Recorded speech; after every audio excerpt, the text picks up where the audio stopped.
Make una come listen to what this Oyibo lawyer has to say about Ipob leader Nnamdi Kanu and his continuous illegal detention by the Nigerian government. I want you to watch the video, and please, as you are watching, please do well to share this video. And I am an international lawyer and a civil litigator, international civil litigator, and a constitutional lawyer. I am pleased and honored to be counsel for ambassadors of self-determination. I am equally pleased and honored to be here today. He's remarkably similar to Nelson Mandela in that his charismatic approach to securing freedom for his people, advocating for peace, and advocating for self-determination. So Nnamdi Kanu is a leader of the Ipob people. And in that regard, as I said, he is remarkably like Nelson Mandela.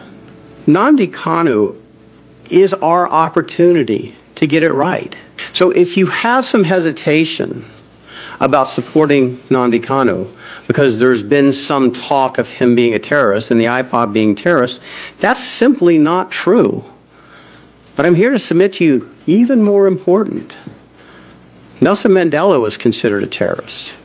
As a matter of fact, Nelson Mandela was not removed from the United States list of terrorists until he was 89 years old, and I believe it was 2009, when he was almost dead.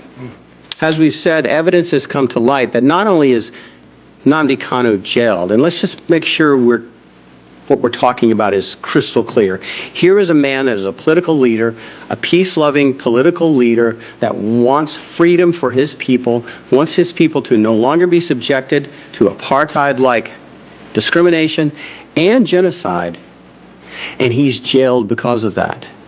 He's sitting in jail as we speak today.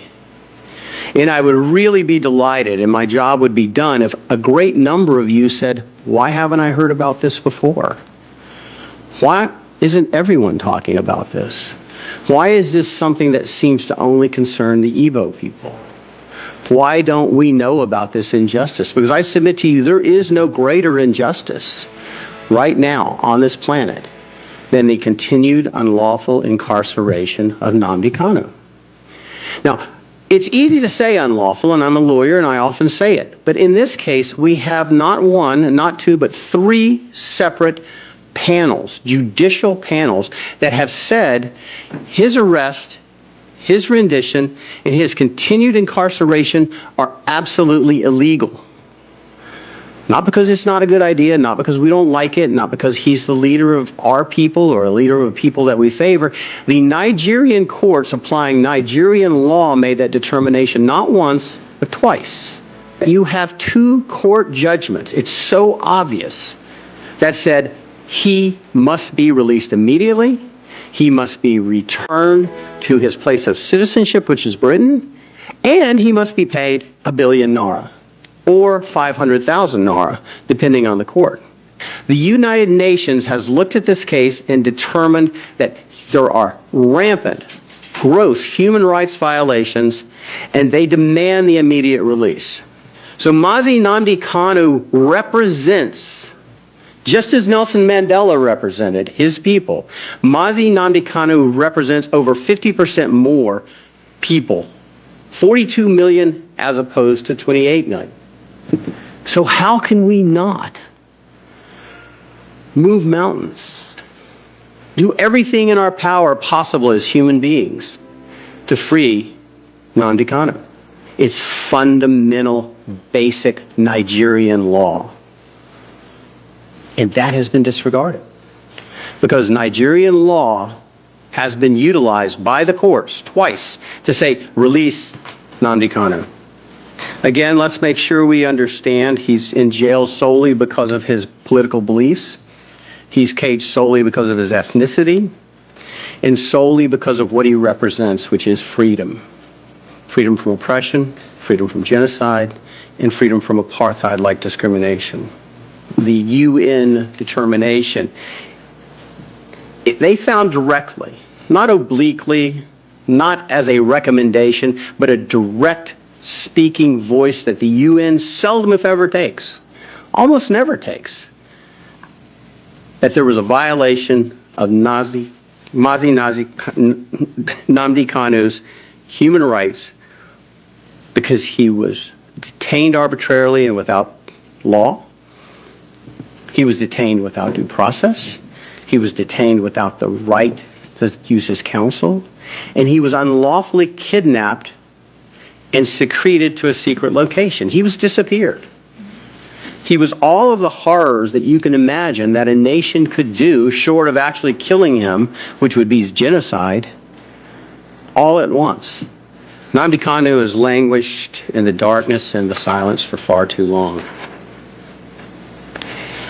We call for someone, anyone or Congress as a whole, to stand up and say enough's enough, free Nnamdi Kanu.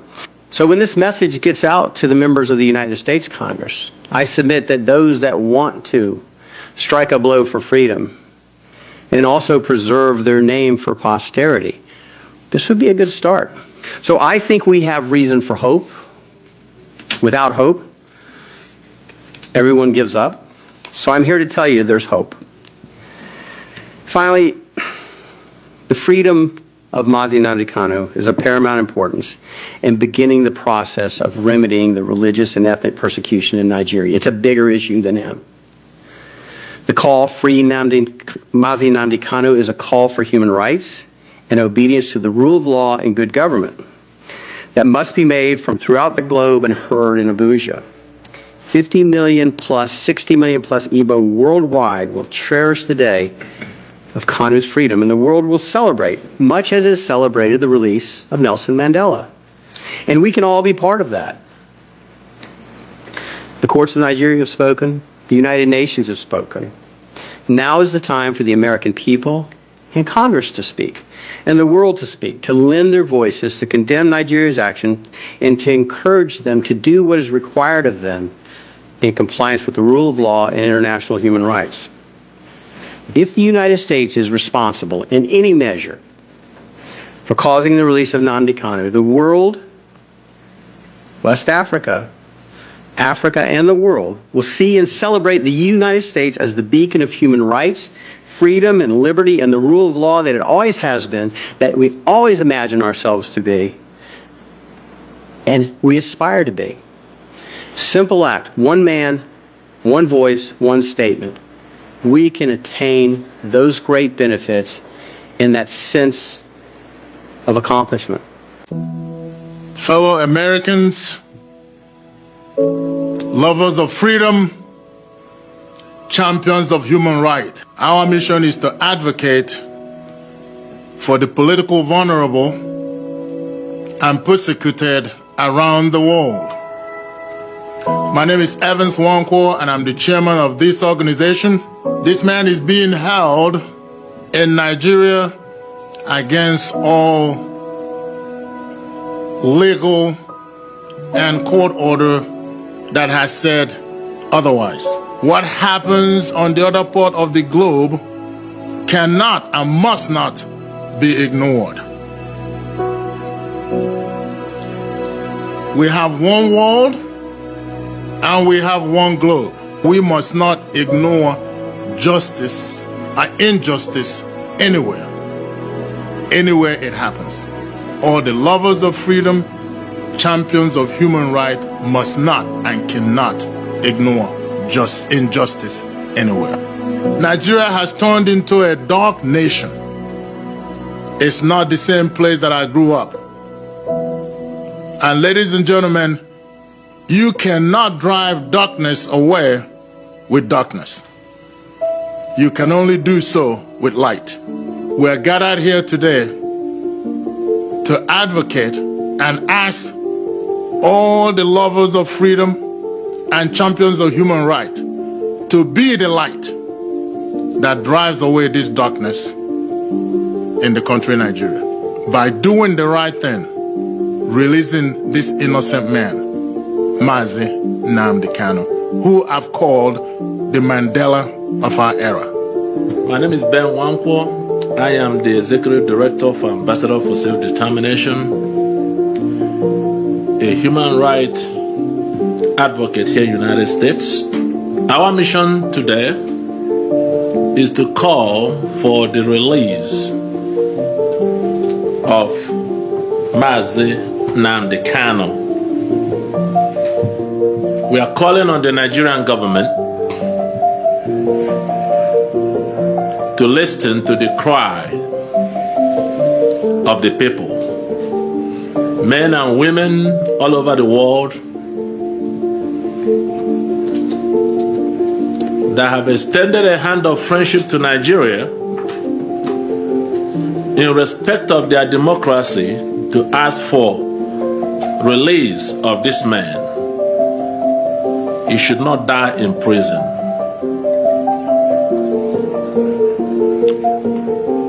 We have watched the whole thing from the beginning. We followed the judicial process. So now here we are.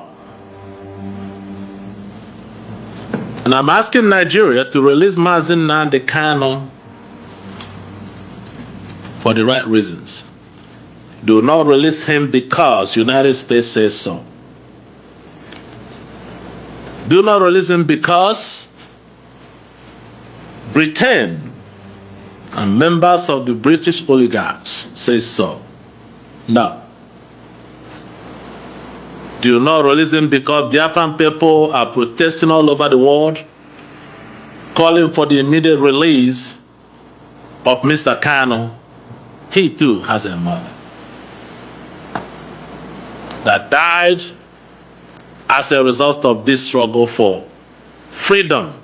He has cried out to people, to Nigerians, to pay attention to this injustice because Nnamdi Kanu is ill.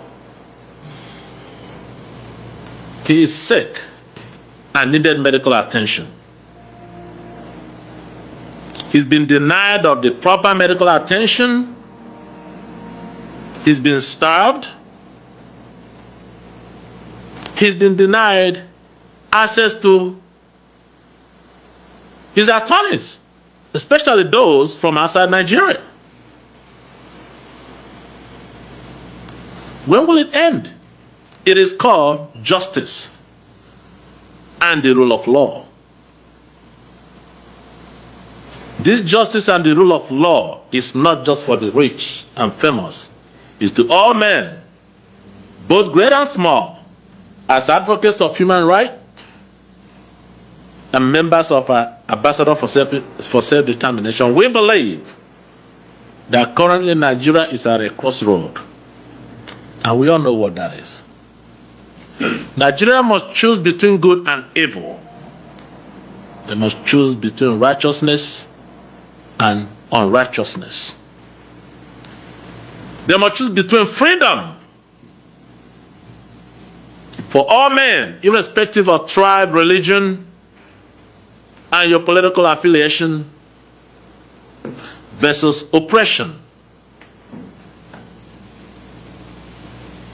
and mental slavery of her citizens, where people are subjected to chronic poverty,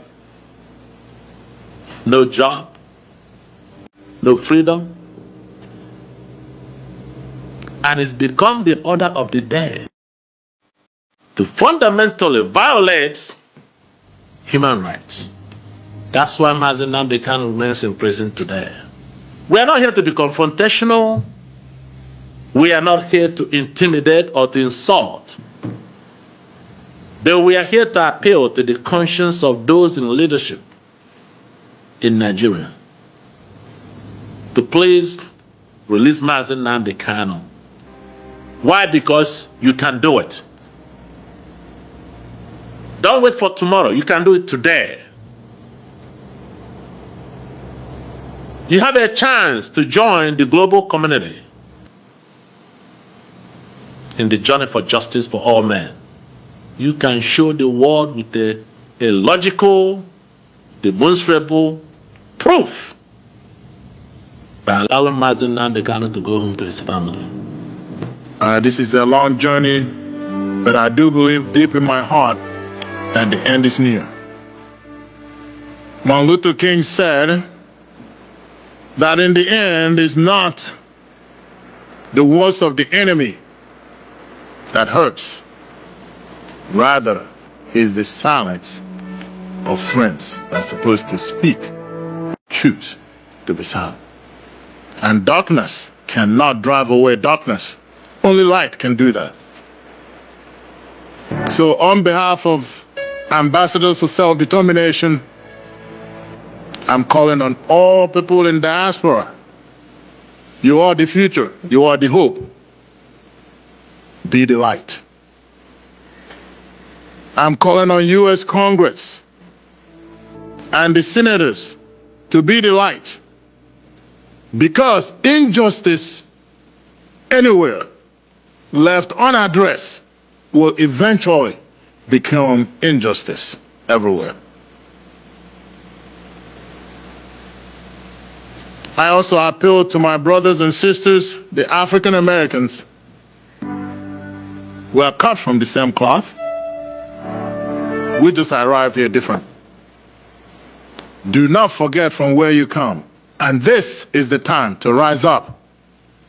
Speak up, do not be silent, and be the light. Because if we collectively can do that, Mazi will walk the street again. Thank you.